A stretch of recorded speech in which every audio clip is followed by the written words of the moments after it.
What up, Run Hood Family. Hari ini kita akan full review bersama saya Matthew sebagai guest reviewer hari ini. Kita akan ngebahas sepatu yang satu ini, TYR, bacanya TYR. Oke, kita review langsung sepatu yang satu ini.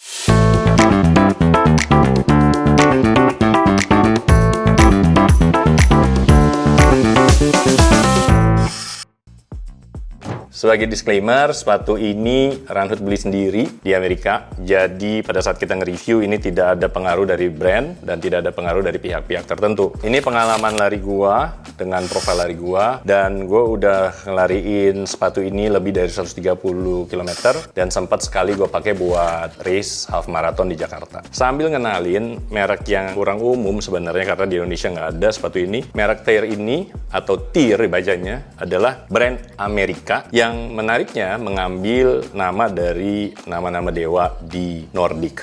Jadi kepercayaan Nordik nih, ada ceritanya. Merek TYR ini juga sebenarnya terkenal bukan karena sepatu larinya, dan mereka baru aja nih mulai ngeluarin sepatu lari. Mereka itu terkenal dan dibuat populer itu justru dari film Baywatch. Nah, ini siapa nih yang sempet zaman nonton Carmen Electra, Pamela Anderson, atau bahkan mungkin Jason Momoa sebelum nyemplung ke laut dan dia jadi Aquaman? Awalnya dia adalah penjaga pantai dengan celana merah merek TYR 1 ini. So, kita bahas sepatu ini. Yang pertama dari desainnya dulu. Secara desain emang kelihatan elegan, dan uniknya kalau dilihat dari namanya, dia dikasih nama Valkyrie Elite Carbon. Super shoes pertama dari merek TYR, dan kelihatannya memang di treatment agak beda.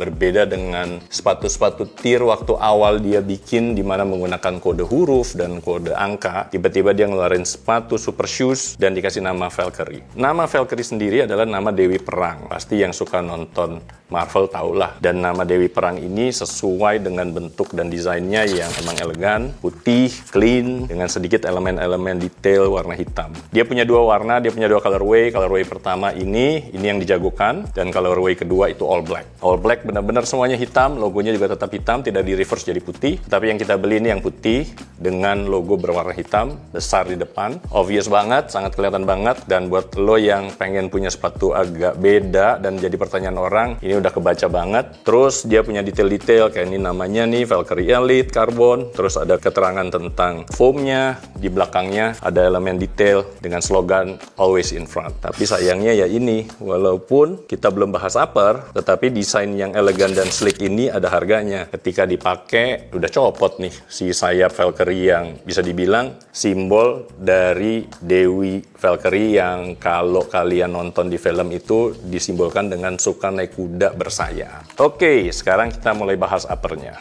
TYR Valkyrie dibuat dengan upper bahan Hyperwave. Cukup banyak sekarang dipakai oleh super shoes karena dipercaya atau diyakinin sangat breathable dan sangat fleksibel walaupun sangat strong bahannya. Setuju banget, selama 130 km dan selama race di Jakarta kemarin dengan udara yang cukup panas, udara Jakarta, kaki nggak kerasa panas dan bisa bernapas dengan sangat oke. Selain itu, betul bahannya ini juga tidak menahan air atau bisa dibilang tidak membuat sepatu jadi basah di tengah keringat mungkin, di tengah hujan, karena kemarin sempat gue pakai juga pas saat hujan, tidak jadi penghalang buat sepatu ini bisa dipakai berlari dengan oke banget. Untuk upper yang menarik kalau dilihat, sebenarnya gue mau highlight sedikit, dia punya dua pengikat tali sepatu, dan memang secara review TYR juga bilang kalau ini membantu melock agar si lidahnya, si tang ini tidak geser-geser ke kanan ke kiri. Jujur sih, pemikiran mereka untuk ngejagain supaya shoe tang nggak belok-belok ini luar biasa, karena sudah pakai sistem yang sangat banyak. Kita buka sedikit ya, di dalamnya nanti bisa dilihat dia udah pakai sistem interlock,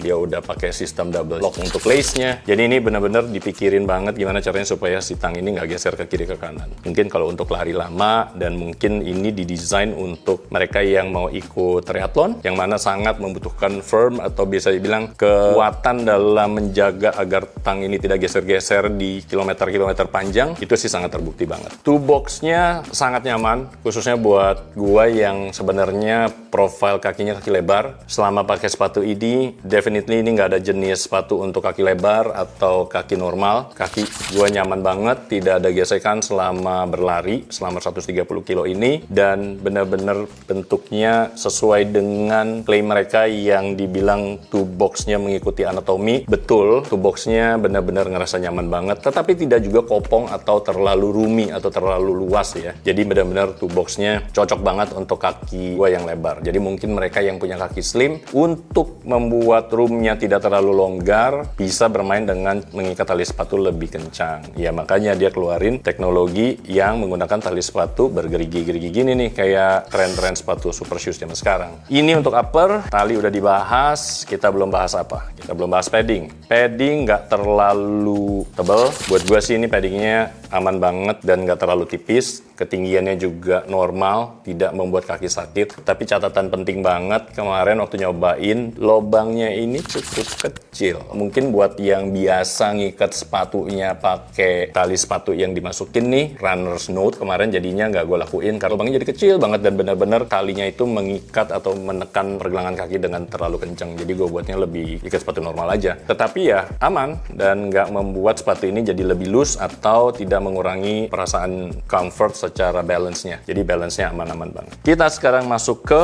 insole. Nah insole ini gue ada catatan sedikit. Waktu pertama kali dapet nggak bisa dicopot insole-nya. Ini setelah 130 ditarik dan kelihatan sekali bunyi lem ketarik. So memang ini tidak pernah didesain untuk bisa dicopot seperti sepatu pada umumnya. So ini kekurangan terbesar. Nggak ngerti kenapa alasannya, dimana kayaknya zaman sekarang hampir semua sepatu sudah bisa ditarik insole-nya. Khususnya buat lo yang suka punya insole sendiri, punya insole yang ada supportnya, definitely ini akan menjadi challenge. Tetapi kemarin waktu udah jalan 100 kiloan, lemnya mulai, mungkin karena udah kena air juga kali ya, lemnya sih mulai bisa dicopot, tetapi kayaknya copotnya tidak secara natural gitu. Jadi kalau dicopot takutnya dibalikin lagi malah jadi slip. Yang kedua, untuk insole. Jujur pertama kali gue pakai ini, gue merasa pertama kali langsung yang gue rasain adalah insole-nya slippery, licin. Sampai gue pikir apa karena kaos kakinya yang salah. So gue coba pakai kaos kaki merek lain. Jadi gue udah pernah pakai kaos kaki produksi dalam negeri, kaos kaki merek luar negeri yang juga belum tentu buatan luar negeri sih. Tapi efeknya memang agak licin. Tapi menariknya setelah dibawa lari, dan mungkin karena kaki kita udah ngeluarin panas dan lembab, di kilometer ketiga gitu, rasa licin itu udah nggak terasa lagi gitu loh ya. Dan waktu dipakai di lari waktu basah, hujan, dan sempat kena shower di race, justru nggak kerasa licinnya, udah hilang sama sekali. Tetapi kalau pakai dalam keadaan kering, kaos kaki kering, licin sih.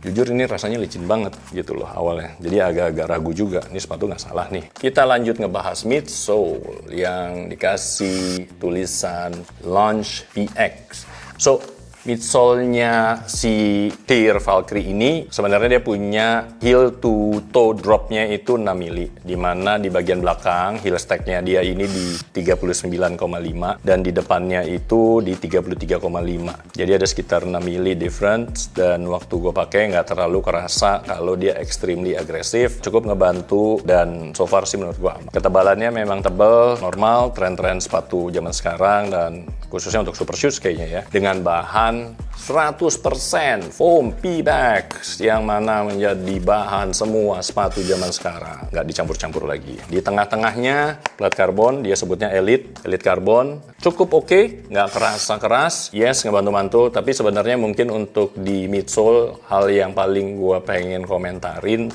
rockernya nih. Kalau dilihat sekilas rockernya cukup dalam, posisinya jatuhnya persis di tengah-tengah telapak kaki, terus dia cukup panjang. Sebenarnya gue orangnya heel strike, jadi suka jatuh di heel, tetapi memang sepatu ini cukup ngebantu karena heelnya cukup tebel. Jadi waktu gue pakai di heel strike pun, kalau lagi pace-nya nggak agresif atau bisa dibilang lagi warm up, lagi pemanasan atau lagi cooling down, ini nggak terasa sakit, nggak terasa aneh. Tetapi ketika kita pace tinggi, setinggi-tingginya pace gue mungkin cuman pace 6 atau 5.30, dan bisa jatuh di midfoot dengan dengan baik, kalau kita bisa kontrol jatuh di midfoot dengan baik, sebenarnya sepatu ini sangat ngebantu sesuai dengan teknologinya, sesuai dengan janji TIR, sangat ngebantu untuk nge-launch atau bisa dibilang sesuai dengan namanya Launch PX, ngebantu kita ngedorong dan membuat ini jadi lebih agresif ke depan, lebih cepat. Sebenarnya bukan lebih cepat sih, tetapi memang ngebantu kita lebih agresif dan mau ngayunin kaki lebih maju lagi dengan model rocker yang jauh dari belakang ini. Bunyinya juga nggak susah untuk dikontrol buat mereka yang suka lari dan suka mikirin, aduh gua kalau lari jangan sampai bunyi-bunyi. Bunyinya cukup gampang dikontrol karena lagi-lagi teknologinya nggak terlalu kompleks di sini dan sistem Pepex Foam ini benar-benar ya sangat easy to use lah kalau gue bilang ya. Itu di midsole tidak ada keanehan, tidak membuat foam yang nongol terlalu ke belakang atau dibuat foam terlalu nongol ke depan. So overall oke, tidak keras, ada karbonnya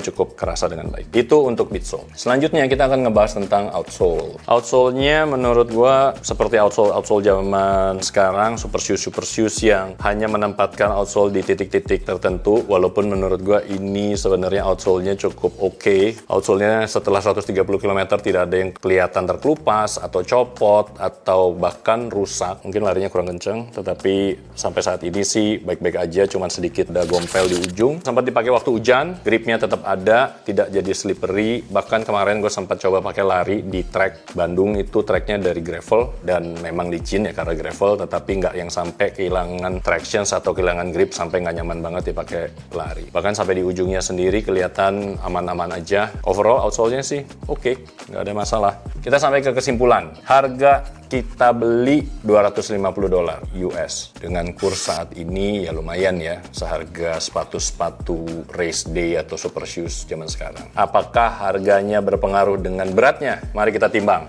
By the way, size US 12 atau 46 atau 30 cm. Beratnya 261,5 gram. Bisa dibilang cukup enteng dan masih di bawah 300 gram. Sepatu ini memang seperti yang gue rasain, memang sepatu ini consider sepatu yang ringan, tetapi tetap bisa dirasain bahwa kaki kita lagi pakai sepatu dan memang masih ada berat yang cukup untuk membantu kita berlari. Kita udah bahas semua, jadi akhirnya kejawab juga sepatu yang sebenarnya ini sepatu nggak baru, sangat nggak baru. Sepatu ini pertama kali diperkenalkan ke publik oleh TIR itu di acara The Running Event di Austin akhir tahun lalu. Mungkin sekitar bulan November saat tim Runhood berangkat ke sana untuk nge-review. Bisa cek konten-konten YouTube-nya Runhood sebelumnya. Ini salah satu sepatu yang diperkenalkan saat itu. Pertama kali dijual ke publik kayaknya awal tahun, Januarian, dan tidak masuk di Indonesia, betul. Dan sampai hari ini, sekarang ini kita buat ini di bulan Agustus. Tadi dicek di website, masih belum di sale. Nggak tahu kenapa, biasanya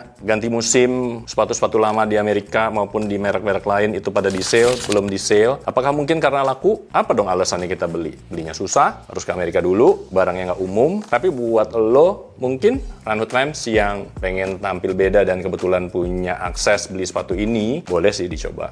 Karena kesimpulannya menurut gua, sepatu ini nyaman buat dipakai even nggak buat race, atau nggak buat speed day, atau buat lo yang ngerasa sebenarnya lari gua cuman ada di pace, I don't know, 7, 7,5, atau 8, dan pengen punya sepatu yang beda dan jadi bahan obrolan di antara teman-teman lari dengan teman-teman tongkrongan, boleh dicoba. Atau mungkin lo yang backgroundnya adalah perenang karena punya ikatan emosional atau bisa dibilang memang menjadi fans dari merek TIR, atau mungkin lo yang punya olahraga utama sebenarnya triathlon, yang pasti ya merek TIR ini nggak asing buat kalian, jadi boleh banget dicoba. Dan yang paling gua rekomen untuk kaki yang kayak gua ini, lebar, wide fit, terus kaki flat, ternyata ada juga sepatu race dengan plat karbon yang nggak membuat lari jadi capek dan yang nggak membuat ada gesekan. Biasanya gue kalau lari tuh suka ada gesekan di sini nih kalau nggak pakai sepatu white gitu loh. Jadi kalau pakai sepatu normal biasanya kaki gue ada gesekan. Tapi selama gue pakai ini nggak pernah ada gesekan. Sesuai dengan namanya ya, si Valkyrie Elite. Jujur agak membuat gue sedikit ngerasa elite sih. Secara mereknya nggak banyak ada di Indonesia. Gimana menurut lo, Runhood Times? Ada yang udah pernah beli atau ada yang jangan-jangan udah pakai juga? Boleh kasih komentar di bawah. Atau mungkin ada yang penasaran terhadap sepatu ini, juga jangan lupa kasih komentar di bawah. So thank you udah mau dengerin review dari gua Matthew sebagai guest reviewers kali ini. See you next time.